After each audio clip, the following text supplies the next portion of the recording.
You have to purposefully engineer your life away from the American way to not do what society's doing. And that's hard because there's all these pressures around it. And there's a really crazy bohemian world out there of people doing crazy, awesome things that they love. And sometimes you lose touch with that world.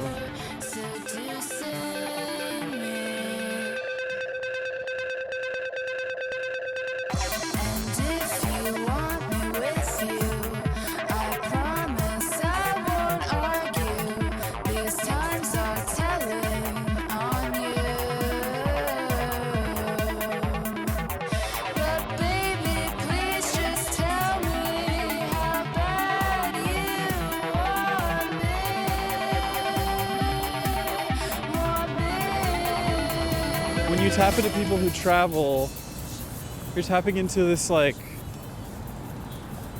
different value system of people who don't care about just paying bills their whole life. They want to like learn something about the world and see something and break out of their shell. I think I just want to save up and keep traveling. It's what's inspiring to me. It's awesome. It's actually everything. So you want to see the Oregon coast? All of it. Or the California coast? Can't we see the whole coast? It's a very slow drive. How about you look at a map? Do you want to go to the Oregon coast? Tell me right now. Oregon coast.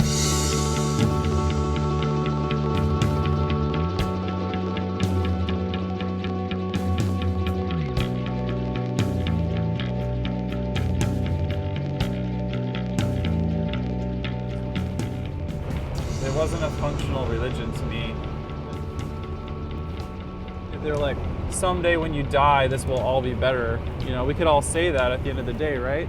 Because we're all gonna die, but that's not a solution. It's not a working solution. So I was kind of pressured into auxiliary pioneering because it was the last days and you had to like make a big effort for Jehovah, and they had this tract that they were passing out, and I remember I was talking to a woman in the door-to-door work, and I opened up the tract and I was showing her the inside of it, and I suddenly had this weird feeling that what I was showing her was completely insane. It was a 7-headed leopard beast with a crazed prostitute riding it, wearing a purple dress, and her face was smeared with blood. She's holding a golden goblet filled with the blood of all these murdered babies and people on Earth. And I had to explain this image to a perfectly innocent bystander standing at a door out of nowhere. And I just realized that if someone showed this to me and I had no idea what it was, I would think that they're totally crazy. And I had that like kind of flash reverse image going. It was just so crazy. The tract, if you read it, the language was so clear. It was, this is it. The end of the world is here. It's gonna probably happen on some crazy date that everyone speculates about. And then I was just like, okay, I'm giving this last days about 6 months. If it doesn't come, I'm a total fool. I've been completely duped into handing this crap out to people at bus stops, and I'm so embarrassed that I was pressured into this as a child, and I will just walk away from it all. Which didn't actually happen that clean and neat. I wish it would have. I just have to show you something. The name of these rolled up seafood things. Oh my god! I'm about to try, and oh my god. Here it goes.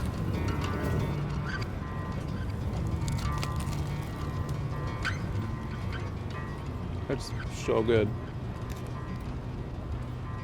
Oh my god!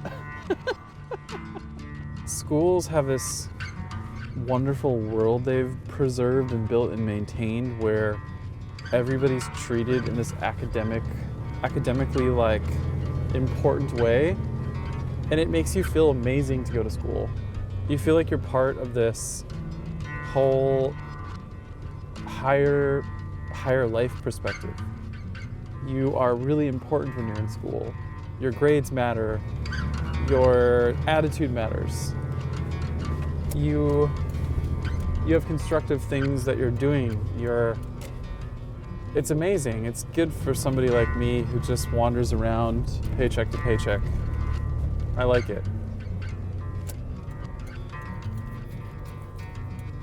I hate this street.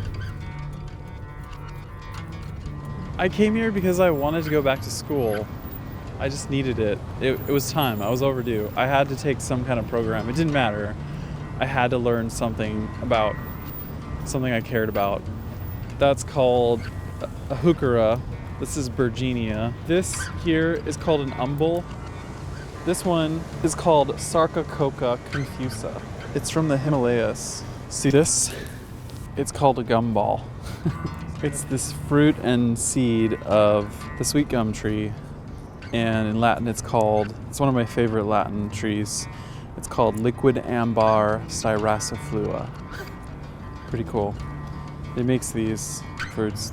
I learned all about plants because I think they're more fascinating than aliens. They are aliens, really. All around us.